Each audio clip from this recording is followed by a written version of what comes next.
Fortunately, I have bad news. The Clone A did not survive the trip. I don't know. It shows some problems. The computer doesn't start properly.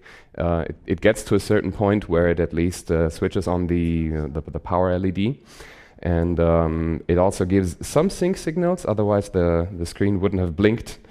But the one thing that I'm hoping now is it might be a temperature problem. The thing was in the car all night, and it's fairly cold right now. It's an unstable development thing, and I don't want to bore you trying to get it to work now, because that would take forever. I don't know.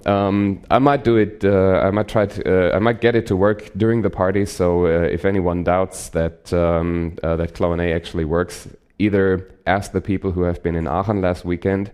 I did a demonstration in Aachen on the 31st, on Saturday last week, where people could even bring their demos and their games, and it worked fine. Just look online for the reports of the visitors. The one thing that I wanted to show today is at least one demo, but if the machine doesn't work, it's going to be hard. So let's start with the talking. Clone A is a project of Oliver Achten and me. Oliver Achten is the project leader. I got to know him about 2 years ago when he approached me, asking if I'd be interested in making a C64 product. And that's how we got to know each other. When he first visited me in Aachen, we quickly found that we do not only share our love for Commodore 64 and retro computers, but also for the Amiga. And he has seen that I have a lot of Agnes chips in stock. And his question was, "Hey, well, that's a fairly large part of the chipset. Can't we make new mainboards?" And I said, "Hey, well, we don't have the other chips. So Denise and Paula is missing. Gary is not that hard because it's only a little bit of glue logic in there." And we quickly decided that we should do something about that. And because I had already a lot of knowledge of what's in Denise, the graphics chip of the Amiga, because I did a project in the early 90s where a TV studio wanted to have a special Genlock interface, a Genlock interface that doesn't only switch between the computer picture and the TV picture, but that can also define a transparency for each color. And that's how that's when I made a huge PCB that contains a shitload of shift registers, and it implements the bitmap graphics of the Denise. And that's also the point where we started from on Clone A. And the first chip that we made was the Denise chip. And that was pretty quick. I mean, the first graphics appeared during the first few weeks of development, and we quickly got to develop the other chips, especially the Paula and Gary.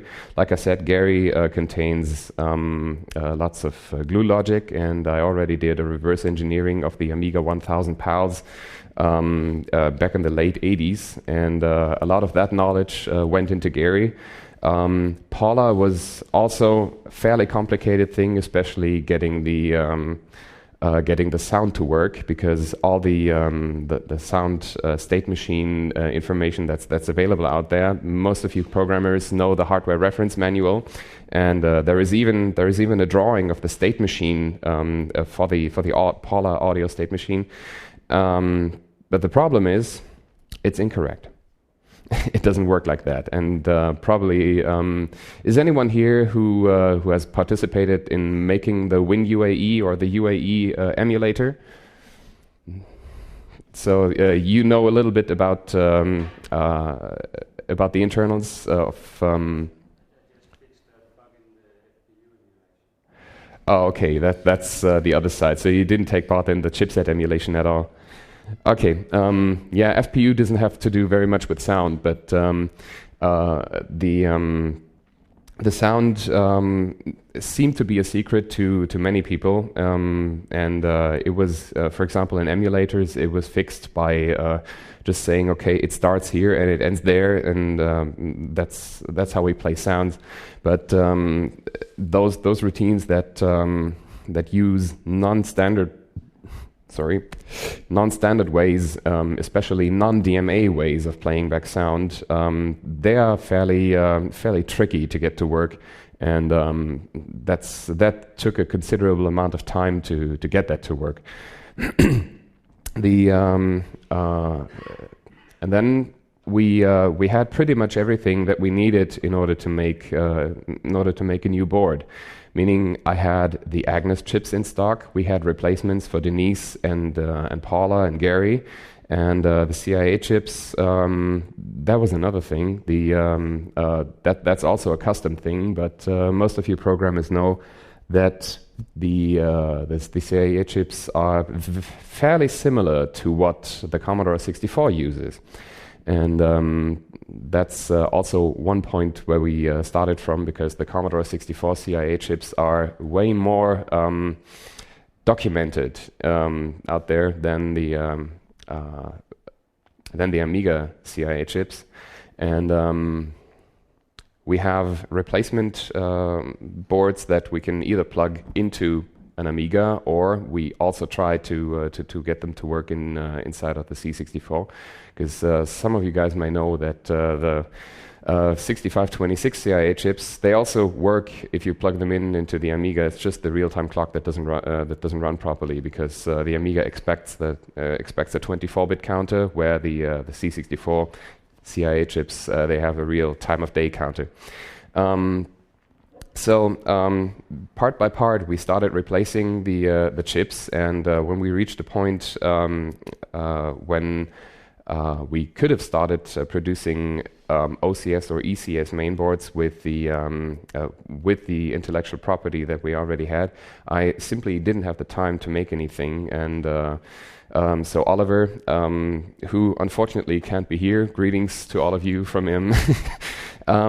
He said, okay, let me do the next step. Let me do Agnes. And because we already collected a lot of knowledge about what's inside of Agnes while doing the other chips, because the inter-chip communication is something that is not documented at all. There are some lines between, for example, between Paula and Agnes that are described in, for example, in the schematics with just a DMAL line. It says, okay, Paula signals some or gives some magic signal to say I have disk DMA or I have audio DMA or whatever. But there is no description at all of of how these signals work. It's just a single signal and nothing else. There's no serial protocol that's described, and we had to fully reverse engineer that in order to get Paula to work with a real Agnes chip. And that is also something that maybe other projects don't have. We actually work inside a real Amiga, and while developing one part, all the other parts that we already had developed, they were taken out. So at first we developed Denise while having all the other chips original by Commodore inside there. And when we did the next step towards Paula, then the Denise was replaced again by the original Denise. And that way we made sure that the chips actually behave just like the real chips. They have exactly the same timing. They can communicate with the original chips, and most of all, and what's most convincing to you, I guess, all the software works. And then when we started working on Agnes, the same again.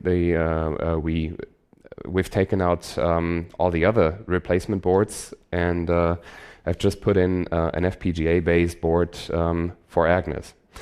And that took a little bit longer until we had the first picture, because Agnes does these central things inside of the Amiga. It does all the DMA controlling. It's got the copper, it's got the blitter, and all the DMA stuff, including the the communication, for example, with those DMA intense chips, Denise and Paula. Paula is actually more complicated, although it gets less data. And all that was developed again with the original chips, but only one replacement. And just last Friday, the 30th of March, for the first time, we've put together one Amiga 500 with all those replacement chips working together, and it just worked right away because we are cycle exact, even with the communication between those chips. And one of the most common questions that we get, especially with the photos that we have put out on the websites, is, will you produce any replacement chips for existing machines? Like, we have all our old Amigas there, and we want to maybe repair them, maybe upgrade them, have 2 megabytes or even more of chip mem inside of our computers. And the answer is no, it doesn't make sense. It doesn't make sense for several reasons. The FPGAs that we are using are, well, the generation before last. The development has already gone a lot further. The sizes of those FPGAs, I mean, the amount of logic that you can put in there, it's fairly limited. So the chips that we've used, they are almost full with with those Amiga replacement chips that we got in there. And having so and so many different PCBs inside of an Amiga to replace that chipset is actually necessary because of the amount of logic, the limited amount of logic that you can put into that class of FPGAs. We're already 3 generations further with the FPGAs, and the reason why we're using those old ones is that the original Amiga is a 5-volt machine.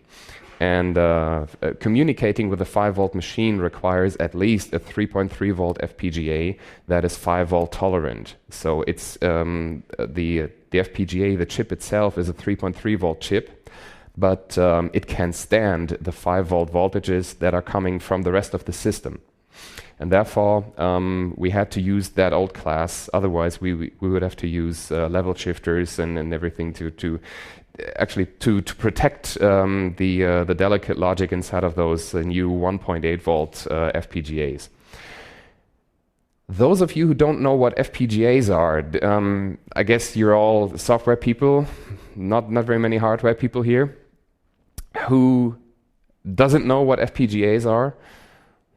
Okay, enough people. FPGA is the acronym for Field Programmable Gate Array. That is a type of chip, a generic chip that is programmable in its behavior. The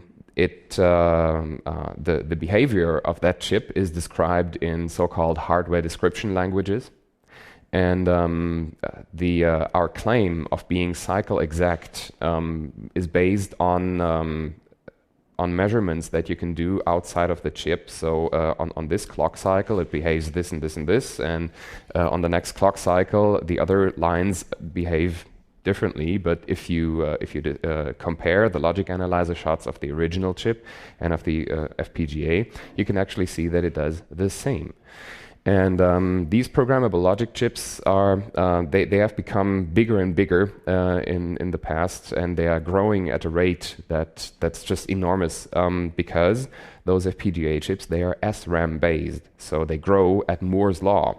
Their size is doubled every 18 months, and this is something that has led to a lot of FPGA developments in the past that were thought to be impossible. Of course, the Amiga was probably thought to be impossible because there is no documentation, no proper documentation of the inner workings of the chip.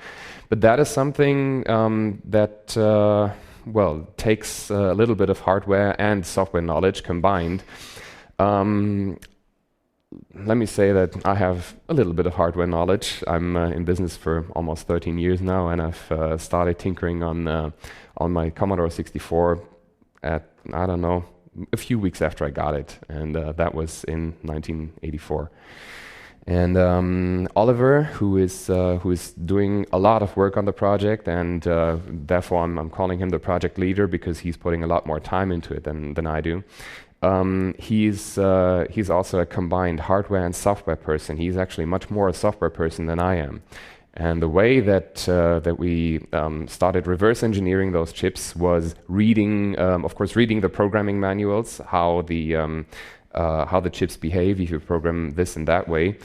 And there's once you start thinking of how could they have implemented this, and of course, how could they have implemented it in those limited chip sizes that they had back then. Oftentimes leads to assumptions that that give you more ideas trying out certain software things. For example, if you program the chip in a way that you are not supposed to, it should produce these and those artifacts. For example, if you are switching on the ham mode, that requires 5-bit planes at least, doesn't it? Or is it only 5-bit planes? I don't have them in my head. But if you switch on ham and dual play field at the same time, that should produce certain artifacts. Actually, it produces artifacts that the emulator WinUAE doesn't do properly. It is something that totally doesn't make sense, but it produces artifacts on the screen that give you information about how the Denise is set up internally, and those kinds of things we did over and over again, and did measurements on the chips. How do they behave, especially if you program them in a way that maybe doesn't make sense to a normal programmer because it doesn't produce a usable output, but to us as reverse engineers, it produces output that gives us information about the inner workings of the chips. And this is something that took us a lot of time, especially a lot of time to find out how does the blitter do things if you give it totally useless input. How does for example, the Denise produce graphics with screen modes that conflict with each other, and how does audio work if you don't do any useful DMA, but you just poke data into the DMA registers that doesn't make sense. But since you know what you've put in there and you can measure what's going out, you can always make assumptions of what's inside and what's in between, what's in there where we don't have any insight. We cannot just rip up the chips and measure the transistors or something. So the only possibilities we have is programming, measuring, and make, let's call it, educated guesses.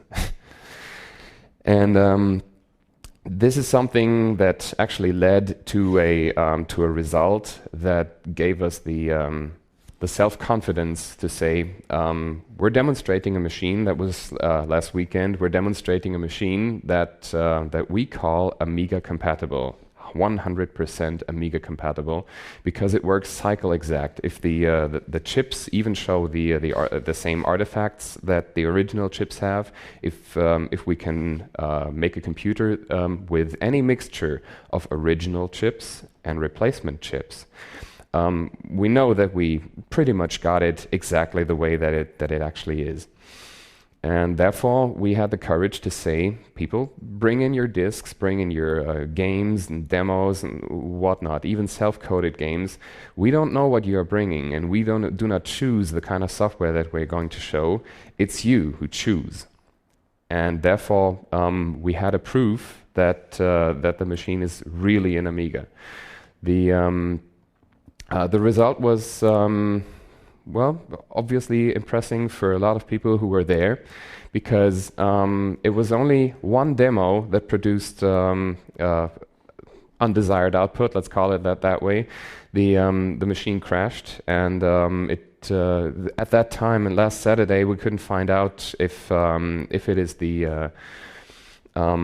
it was an incompatibility of the chipset, or that's what Oliver and I assumed, if it was a read error from the disk. So that one visitor got the voucher for €100 because he supposedly found an incompatibility of the chipset. But in the end, we tried to copy the disk and have a fresh disk. I mean, that was a day later. We tried to copy the disk with normal Amigas, and those normal Amigas, they couldn't read that second disc of the demo. I can't remember the name, but that second disc wasn't readable with any Amiga that I had there. So I had to copy it with a cat weasel. That's my floppy controller for PCs that can also read Amiga discs, and it has very advanced error correction inside the image tool. So we made a fresh copy with that and tried it in Clone A, and it worked. So it was most probably a read error or some other thing, something that's not reproducible. At least it's nothing that is caused by our chipset. So we can still claim there is no software, to our knowledge, that is running any different on Clone A than on a real Amiga. So we have demonstrated that we got it right. We got it 100% right, and the next step that we can take can be based on that. We know that what's inside of the original chips, and we can do the further development based on that. And that's the next step, what we're coming to now. What the next consequence is, of course, having the AGA chipset inside of Clone A. AGA might sound like the giant leap back then because it had so much more colors and so much, it doubled the resolution and all that kind of stuff, but I know that most of you are experts, and most of you know that the AGA chipset was not the giant leap that it was advertised as. Yes, it had more colors, yes, it had higher resolutions, but the basic principles of the Amiga chipset stayed the same. You know that the Amiga has 25 DMA channels in the old chipset, and the AGA chipset only has 2 DMA channels more. That's not very much in complexity. Those 2 DMA channels more, they are for graphics only, and that's DMA channels for the 7th and the 8th bit plane. So whenever you've been programming the chipset and you've seen some gaps in the registers, that's where the 7th and the 8th bit plane comes in. And they just took the next logical step and filled up those gaps in the registers. That's nothing that would produce any problems if you have a real source code where you see, okay, I have so many DMA channels and I need 25 of them. So within the source code, I write make 25 of these, and the compiler does the rest. So it's actually changing one number, and then I have 27 DMA channels. And the other stuff that's been changed, the big thing that's been changed on the AGA chipset is a bus width that has been increased from 16 bits to 32 bits. That actually doubles the memory performance. And another trick that they've been doing is a kind of a burst access to the memory, the so-called double CAS access, which once more gives an increase by the factor of 2 in memory performance. So all in all, we have a machine that's been released in, when did AGA come out? 1992? Or was it 91? 91? You say 91, okay. So within 7 years, in 84 the first Amiga was running, and then in 91 AGA was coming out. 7 years after, Commodore made it possible to increase the memory performance by a factor of 4. If we take Moore's law, I talked about Moore's law earlier, where we double performance or something, or packing density every 18 months, then the AGA memory performance should have been reached 36 months after the release of the first Amiga. That's 3 years after 1984. It should have been reached in 1987, but in 87, Commodore just released the same chipset, maybe with a little rework, in the form of the Amiga 500. You might know that the Amiga 500 came out in April 1987, and that's pretty much exactly 20 years back from now. And but Commodore didn't really develop at the rate that would have been possible. So 91 they had increased by Moore's law, but today it's 2007. We have memories that have performance that's much bigger. Today's SD-RAMs, the slowest SD-RAMs that you can buy, they make a multiple of those 21 megabytes per second. So that's also nothing special. That's something that's easily possible, but we need a little bit more time to do that. Our target, like I said, is not replacing existing chips, but making new machines. One target is that I want to make a little cute machine that uses flash memory instead of those old movable stuff like disk drives and hard drives. It's also that's something that's totally outdated. 1 gigabyte of flash memory these days costs €10 if you buy it at one of the big retail stores, and 1 gigabyte for an Amiga is just enormous amounts of memory. The Amiga has an installed, if you install an Amiga with its workbench, with its operating system, then you only take something between 6 and 8 megabytes on your hard drive, and then you have a completely installed system. 6 to 8 megabytes is pretty much nothing on flash memory these days. So we totally want to skip on hard drives because flash memory is totally sufficient for the Amiga. What we will have in there is a connector for the for normal disk drives, 1.44 meg disk drives that are turned into Amiga disk drives by Clone A. So if you still have your disks, you can use them. You can even boot originals. That's also something that we demonstrated last Saturday.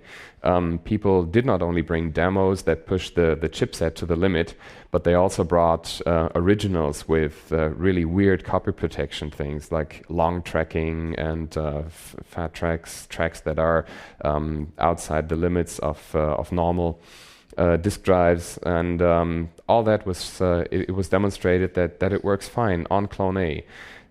Because, I mean, if we're cycle exact and if the disk spins at the same speed that it did 20 years ago, then of course the data is readable and the whole game works. Actually, I'm a little sad that the one guy that I met yesterday he couldn't make it today. That's Peter Tirolf. He's a famous programmer who did some famous games back then. He made Jamx, Jamzet, and he did large parts of Turrican. And he was one of the first people who made those copy protection things. When I told him yesterday, yeah, it all works on Clone A, he was pretty shocked because he too was one of the persons who thought it's impossible to do on a real hardware today. But again, cycle exact means everything works. So we do not have to prepare any kind of software that we demonstrate. It just works everything. There was one thing that was demonstrated that I personally didn't even know about. That is a screen mode called dynamic high-res. Any one of you heard of it before?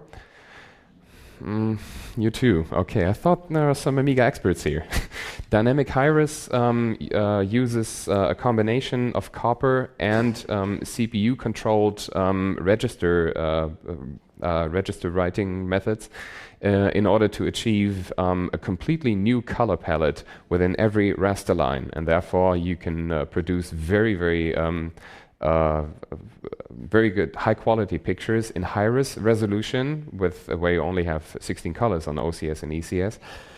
But with a different color palette in every line, you can, of course, use each and every color that the Amiga has. 4,096 colors on the old chipset and 16 million colors on AGA.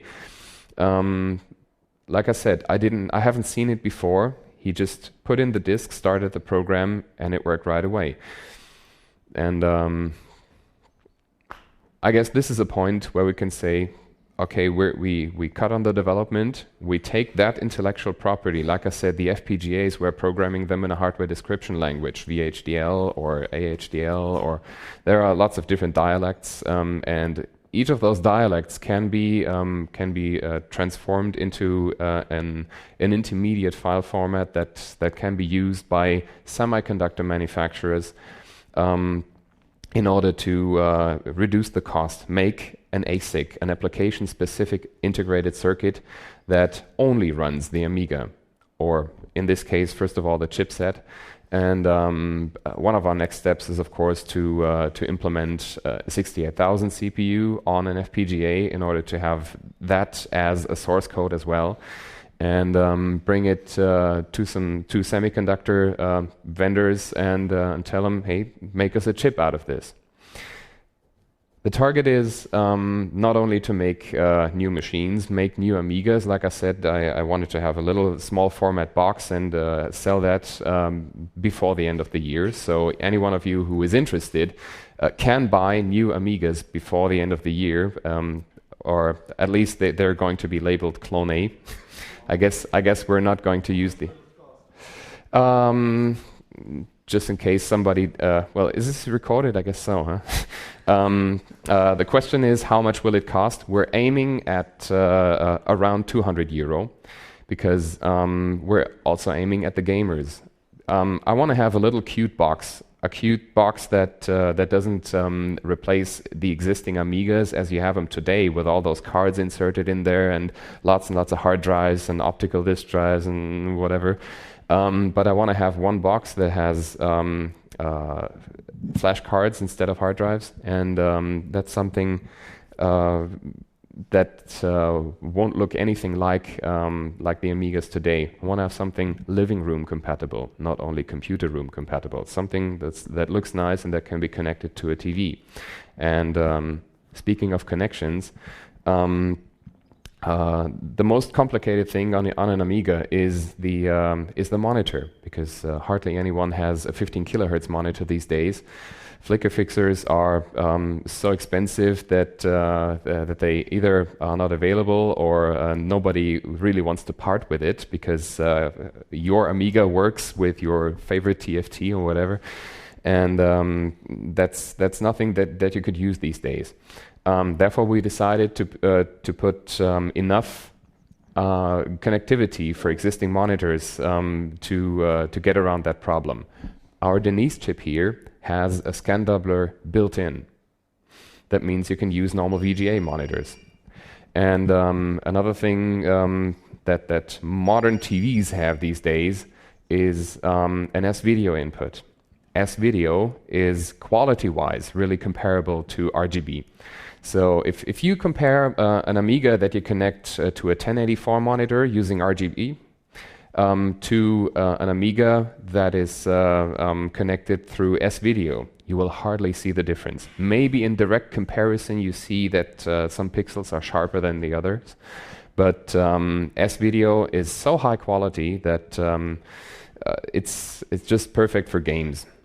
And you might know that the modern consoles, like the Nintendo Wii, it also uses those standard connections, and the picture quality is just stunning. It's so S-video is one thing that we're going to have in there, and that's also one target, being living room compatible. You can connect it to your TV, and of course, audio connections will be the same. Joystick connections will be Amiga compatible. Mouse connection will be PS2, because there is hardly any proper Amiga mouse that you can still use, because all these ball mice, they are just dirty. The buttons, they just keep on dying, and for a mouse, you don't really need the retro feeling. I prefer optical mice with micro switches. They don't die. They work on your pants and wherever. You don't need a mouse pad. So that's something with modern connectivity again. But that's pretty much about it for connections on that machine. Pardon? Keyboard is PS2. Keyboard, of course, the connector is the same, so we might even have a possibility to use an original Amiga keyboard or a PS2 keyboard in the same connector. So because if we're on an FPGA, we have our own processes in there, we can run our own software, it's all our intellectual property, we have all the possibilities. So keyboard is not the problem at all. Memory, of course, is an issue. Many people have asked for more chip memory, more fast memory. Of course, memory doesn't cost very much, but if you're talking about more chip memory, then you're doing changes to the chipset. Changes to the chipset mean that you have incompatibilities to existing software. And one target was, of course, to be compatible to existing software. 10 minutes? Okay. Existing software for the Amiga is enormous. We have 5,000 game titles, we have 40,000 utility programs. Most of them are free on AmiNet, or some of you who have left the Amiga even longer ago, you might remember the Fred Fish collection of disks of public domain software. It was high quality software. Most of it is even available including the source code, and that's something that you don't want to change. Creating a chipset that can do 8 megabytes of chip memory would of course be possible, but it would also mean creating a new platform. And creating a new platform with that low spec of the Amiga wouldn't make sense at all. And here's the chances that the product has in the end. If we're doing this on a semiconductor, then we can produce it in high quantities for very small amounts of money. You all know the Commodore 64 in a joystick. That was also done being developed on an FPGA, then turned into an ASIC, and then turned into a mass product. And such a mass product is also possible with the Amiga or with the Clone A. Now that I have it in a form that it can be produced in modern chip fabs, we can produce high quantities of all the same machines. And all you software people, you know what it's worth to have a large user base that has the exact same machine. You can do anything you like. You can try any trick and push the hardware to the limit. Because you know if it works on your machine, it's also going to work on all those hundred thousands of other machines that are out there in the field, and that's a huge chance for programmers. If you are developing your software, you have a user base of maybe a few thousand Amiga users that are still there, but in the future you have a few hundred thousand of Clone A users who can use your software. Of course, that is a thing that individual computers cannot achieve on its own. My financial possibilities are fairly limited, and therefore I'm using I'm searching for partners who could help with financing the development of semiconductors. Currently there are 2 investors who are interested, but if it comes to signing contracts and putting out money, those people are usually slow. And if any one of you has an idea of where maybe a new application that the Amiga could serve, something mobile, something in a field where computers haven't entered yet, I would be really interested in that. If somebody knows, I've seen you. If somebody knows. Maybe an investor who knows the Amiga and who knows its capabilities, I would be really interested in getting into contact with him, and that's pretty much it. We're doing some questions and answers now because we only have like 5 minutes left. Okay, go ahead. Microphone.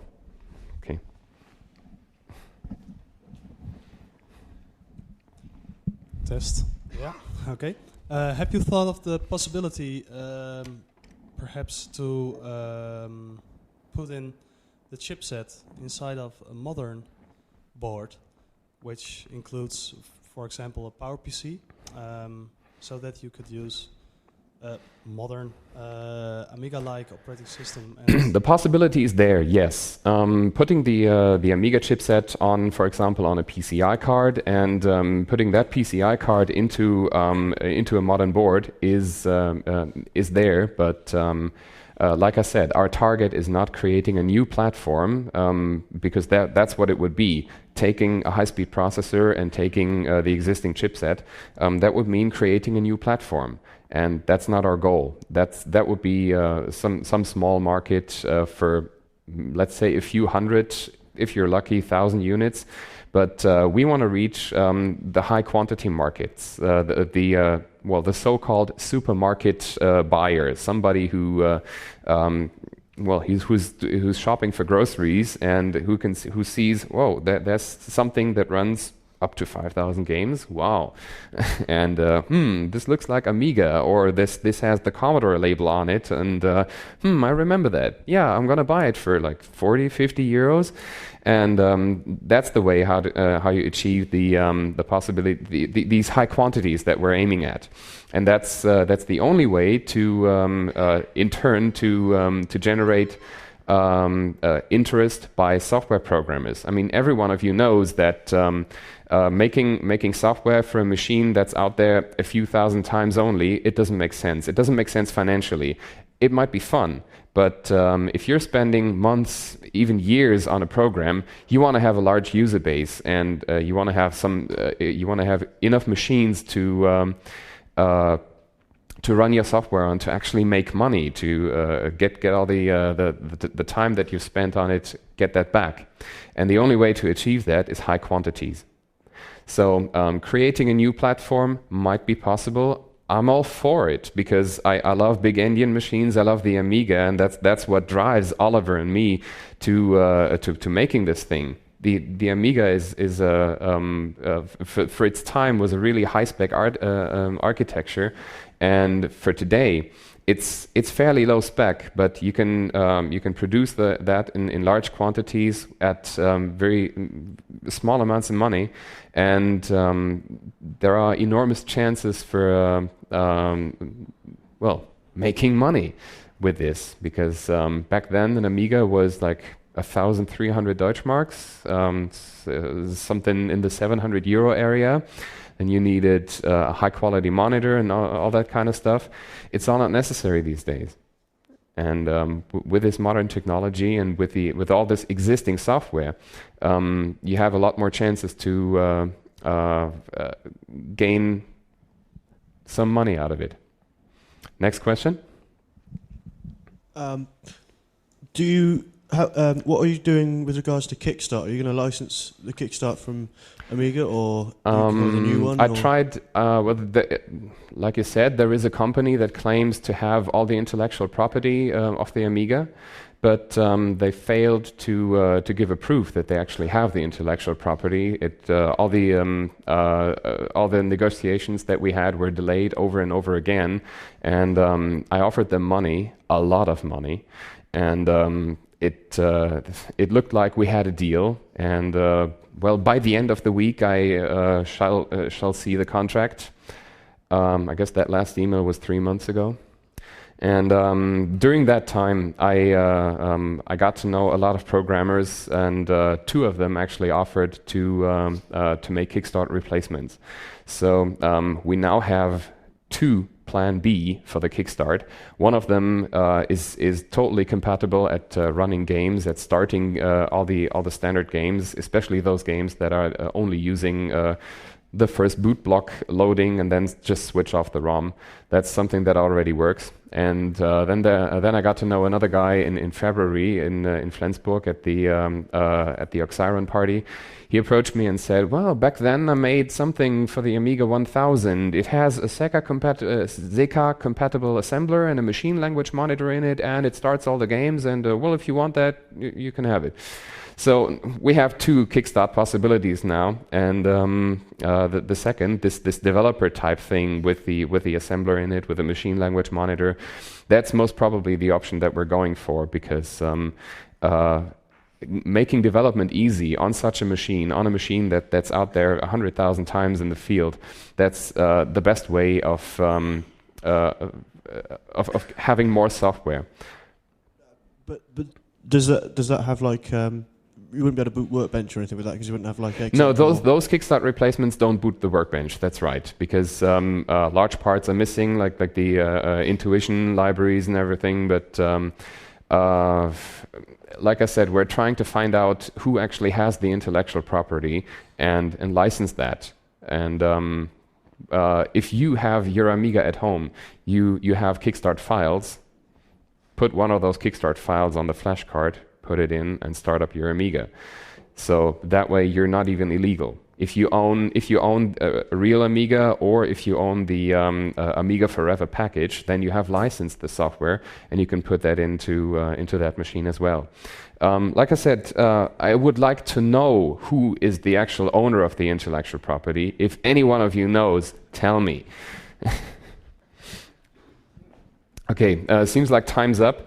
I was hoping that it's some temperature issue with the computer, but it doesn't work. I'm going to investigate. If any one of you wants to see it work, I hope I can get it to work and demonstrate it to a few people of you. We might be able to, I don't know, make an announcement on the big screen or so when it works. Okay. Any important questions? Anything that you think is interesting for other people as well?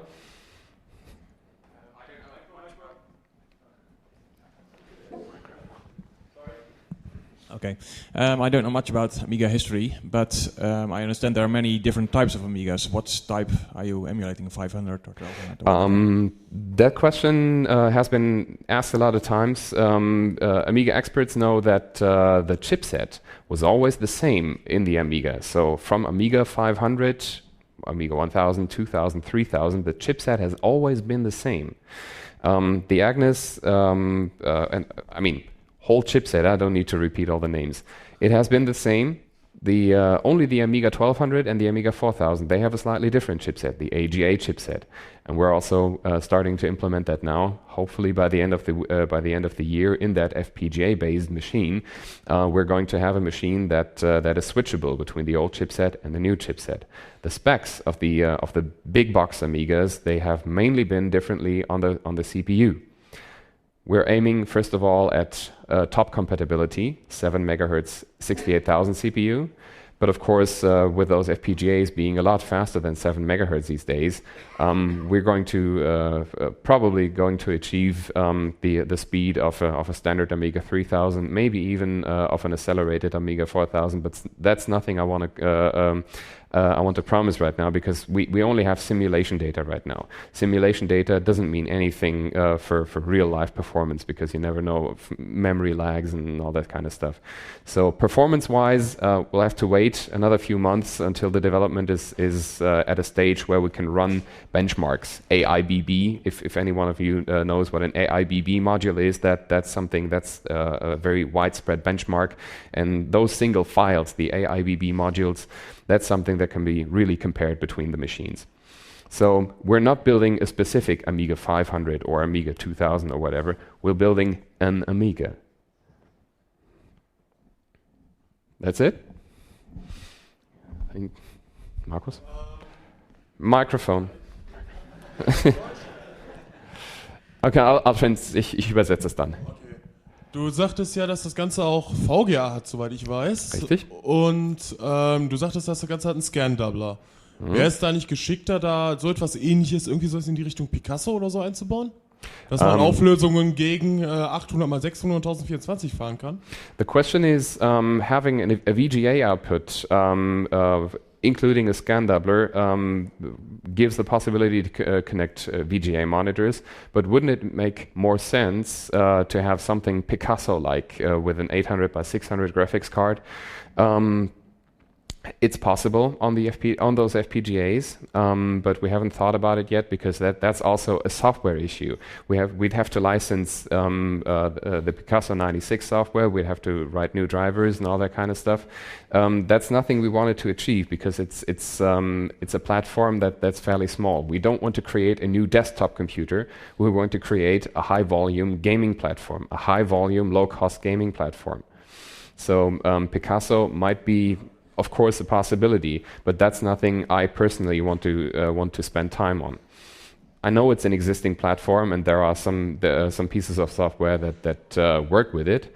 But like I said, it doesn't make sense for high volumes. If somebody wants a colorful desktop with a high-speed processor, buy a cheap PC. Sorry. Okay, last question. I guess time-wise, microphone.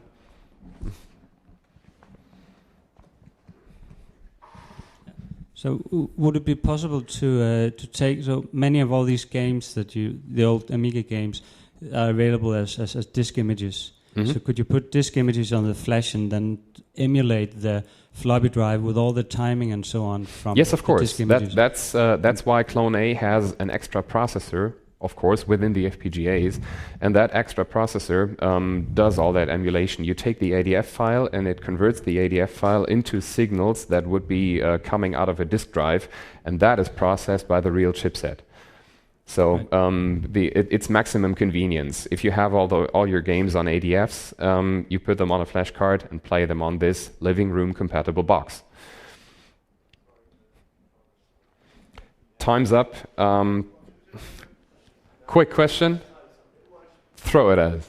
Would you be able to use IPF as well as ADF images? IPF is not an open documented format. I would love to implement it, but those people who have their fingers on the IPF, they have always claimed that nobody else is capable of using and producing something like that. Leave them in their thoughts. I would love to do that. If you can dig up the documentation, I'd love to include that. Okay. Thanks for your time. Thanks for... Wow. Thanks. And thanks for getting up so early on a Sunday morning.